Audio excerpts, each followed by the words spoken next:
Now I will introduce you to the rest of the herd as the demonstration goes on, but like I did say, this is just daily routines that we go through every single day in order to best give our elephants a nice good health check.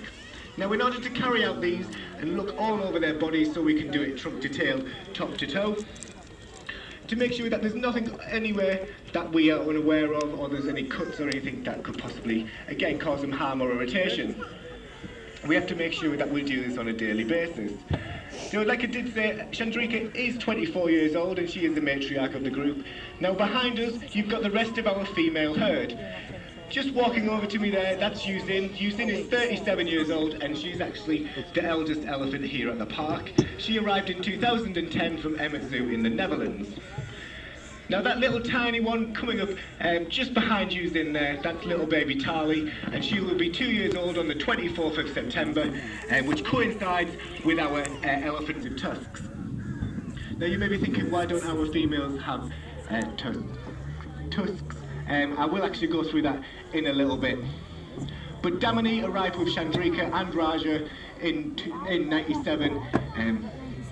So they've all grown up here at the park and they've been here around about 19 years now, so it's extremely important. That's why Chandrika is the matriarch, she's kind of the boss lady. Yes. Now one of the many differences, because there is loads of differences between Asian and African elephants. If you look on top of Chandrika's head, you'll see two domes. African elephants, they only have the one dome, where Asians actually have the two. And we move along to the ears. Asian elephants, they have slightly smaller ears than the African, and that's because the climate in Asia is slightly cooler, so they don't need a bigger surface area to help them cool down. So that's just one of the many, well, two of the many differences between the African and Asian elephants.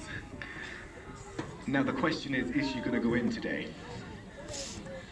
So, I was just thinking about it. If I hear a massive awe from the public, we know that Tali's gone in. So we will start with our oral health check. So we'll just check inside of their mouths, making sure that there's nothing in there that could possibly cause her harm to her eating. Now elephants have 4 teeth, 2 on the top and 2 on the bottom, and they're roughly the size and weight of a house brick. So those of you that are in the front row, if you see 4 white kind of house bricks, that's Chandrika's teeth. Now they actually get 6 sets within their lifetime, and they work on a conveyor belt system, so the youngest tooth is at the back, and they push forward, and that's how elephants actually get their new teeth. Now like I said earlier, Raja, our male, he's the one with the big impressive tusks, where our females, they get what's known as tushes.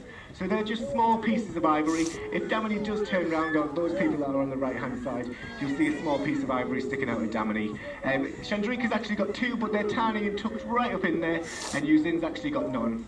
Tali is still growing hers, so it is pretty sweet and cute when she gets hers. But it's obvious.